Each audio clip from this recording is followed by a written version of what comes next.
hablaremos de algo que sucedía en las primeras épocas del cristianismo con las primeras vírgenes consagradas, ya que hablábamos de virginidades. Empieza a llegar gente al baile, ¿eh? Los padres de la Iglesia creían que los hombres eran netamente espirituales y que las mujeres eran carnales. No han sido los únicos en creerlo. Algunos pensadores ilustres, estoy pensando en don José Ortega y Gasset, decían cosas como esta: siempre hay en la mujer, aún en el acto más espiritual, algo de carnal. Y siempre hay en el acto más carnal del hombre algo de espiritualidad. Esto decía Ortega, y decía, siempre Ortega era muy elegante para argumentar, decía que el hombre tenía su centro vital en el cerebro y la mujer en las entrañas, desde luego, ¿no? Y citaba o inventaba que los hombres más espirituales que habían existido en la historia del Occidente eran altos y flacos. Una idea que después, o antes, después, habrá tomado Aldous Huxley en aquel ensayo que hemos citado aquí acerca de los hombres que eran más bien redondos, más bien gordos, o en el medio los musculosos y en el otro extremo los altos y flacos, ¿no? Y, sí. Bueno, Ortega decía que cuanto más alto y flaco era un tipo, era más espiritual. Esto en Occidente, decía Ortega, probablemente porque pensó inmediatamente en el Buda. Claro. Y le pareció que era, que siendo espiritual y gordo, no iba a llevar agua para el molino orteguiano. Sin embargo, es rara esa figura del Buda, ¿no? Porque Siddhartha, es raro esa figura del Buda conocida por todos, porque Siddhartha Gautama tuvo años de ascetismo y de cómo iba a ser bueno, gordo. Todo eso no pensó Ortega, que estaba interesado en una metáfora de inmediata percepción, ¿no? Y entonces puso a los dos hombres más espirituales de Occidente y dijo: el Cristo y el Quijote. Es notable, claro, es notable. Bueno, en el ensayo de Huxley se hablaba de endomorfismo, que era la tendencia de lo redondo y carnal, el exomorfismo, que era una cosa atlética y musculosa, y el ectomorfismo, que era la flacura y los huesos. Y decía que todos teníamos un poco de cada cosa. Los efectos extremos de esto, es decir, uno que tuviera 9 de endomorfismo y uno de otro, pues estaba loco. Y además metía trampa, porque 9 y 1, 10 y 1, 11. Estamos hablando de 10 para repartir. Y Huxley pedía a los psicólogos de aquella época que tuvieran en cuenta el cuerpo a la hora de analizar, ¿no? Bueno, debe haber una relación entre un cuerpo enjuto y una conducta, pero bueno, todos estos pensares modernos y aún posmodernos no implicaban el considerar a la mujer como un ser de segundo orden. Pero los padres de la Iglesia creían que los hombres tenían el patrimonio del espíritu y que las mujeres que aspiraban a la santidad debían enfrentarse a problemas muy difíciles, y para acercarse a la vida espiritual debían deshacerse de aquellas cosas que las definían como mujeres. Así, al elegir una vida espiritual, debía trascenderse el género, que era por naturaleza sexual y reproductivo.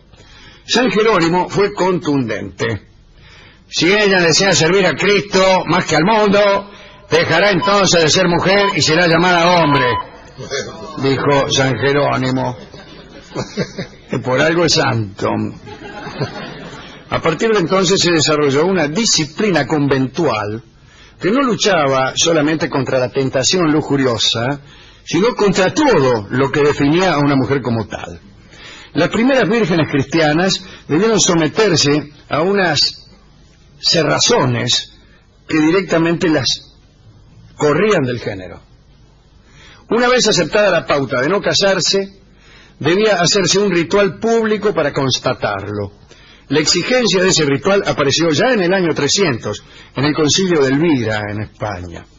Más tarde, Jerónimo explicó que una virgen debía presentarse ante su obispo, que le cubriría el marote con un velo de novia para presentarla como una casta virgen a Cristo.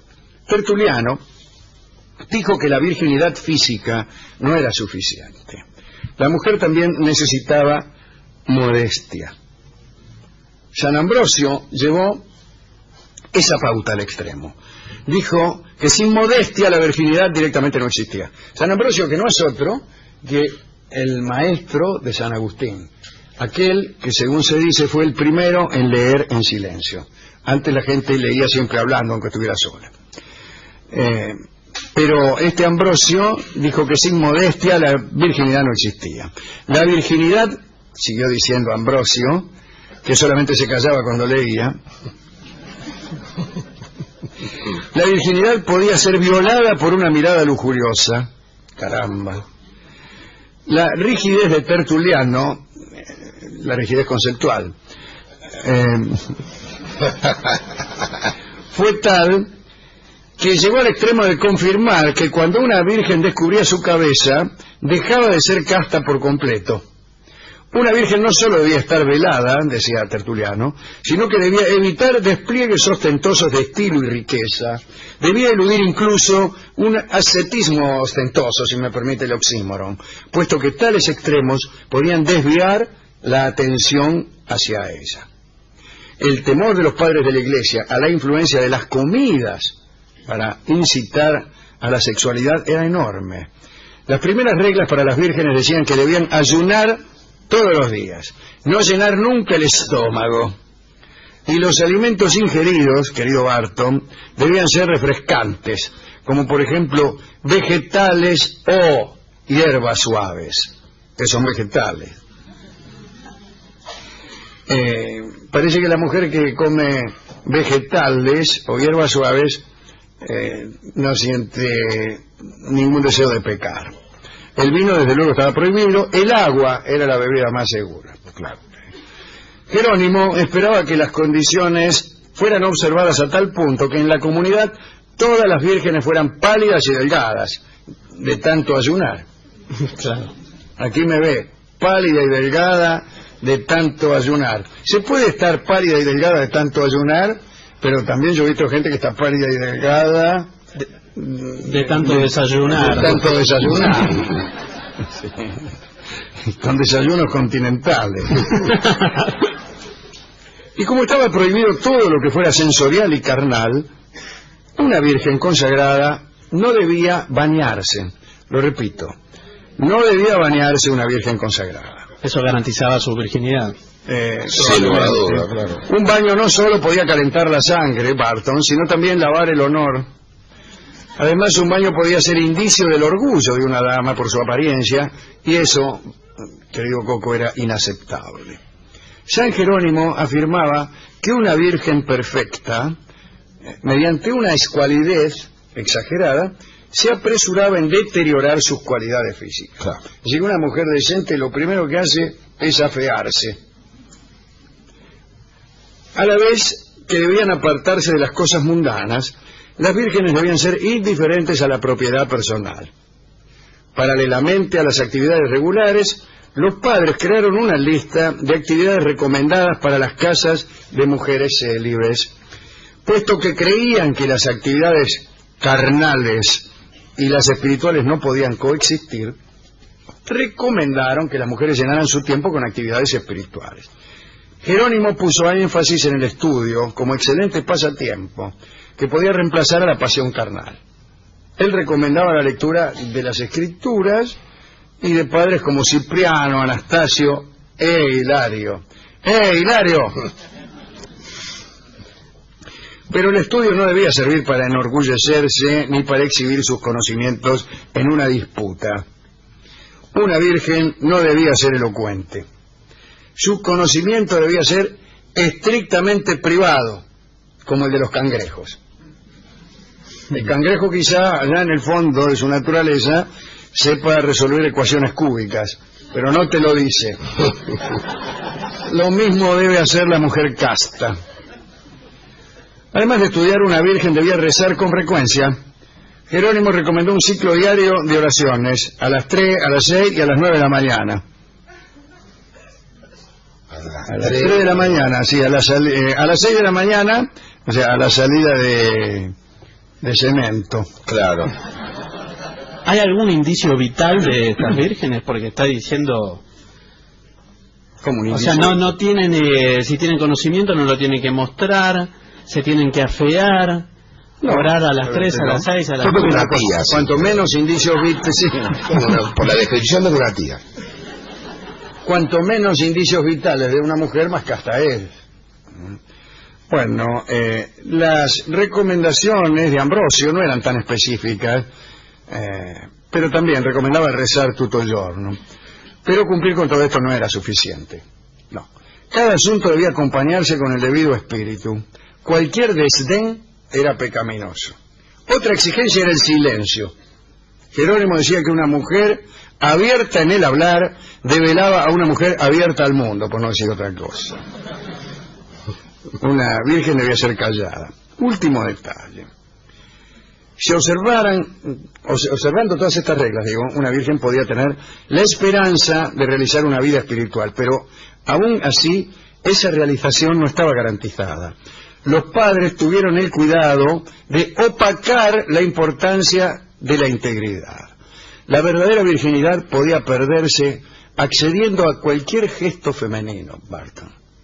Una mirada, un utensilio utilizado con delicadeza, una belleza demasiado ostensible, un grito agudo o una lágrima fácil era suficiente motivo para que la promesa del cielo fuera rotundamente negada. Qué feo. Mirá cómo comiste el flan, no vas a ir al cielo, por ejemplo.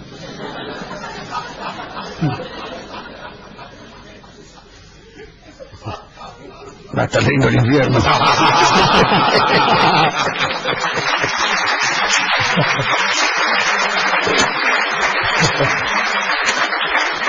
Y este es el final de nuestro informe, que nos mete, por supuesto, muchísimo miedo, ¿no? Miedo de que las cosas no hayan cambiado tanto, por ejemplo, eso es un miedo. Desde luego tiene su gracia, toda extravagancia, todo pensamiento poco razonable en este programa nos produce gracia. Pero aquí no, esta clase de pensamiento ha producido muchas desgracias. A mí se me ocurre dedicar esto a Emanuel Swedenborg, ese hombre que había visto en la santidad mucho de sexualidad y que decía que el cielo no era un cielo de palabras, sino de sensualidad. Otra cosa que decía Swedenborg, que era un señor sueco bastante razonable, hasta que un día dijo que se le había aparecido Dios mismo, que lo había invitado a visitar el cielo. Él fue, visitó el cielo y el infierno y escribió unas memorias de viaje de lo más atractivas y también de lo más razonables. Y en el cielo mejor dicho, Swedenborg vio que en el cielo no entraban los estúpidos. Tenían en cambio una especie de limbo en el que vivían muy felices. Además, nada estaba cerrado en el cielo, dijo Swedenborg. Uno estaba donde era feliz, donde lo llevaba su naturaleza. Y sucedía que los estúpidos, desde luego, no eran felices donde la excelencia hacía sus tratamientos. Entonces, emigraban hacia barrio de giles, donde se encontraban con tipos como nosotros. También me gustaría dedicarle esto a los griegos, que ponían absolutamente juntos los placeres del cuerpo y del espíritu. Y también a aquellas damas que con su nula castidad hacen tan hermoso el mundo. Hemos ido a la discoteca en busca de desenfreno, de lujuria, y estaba cerrada. Lo que nos pasa siempre, Alejandro.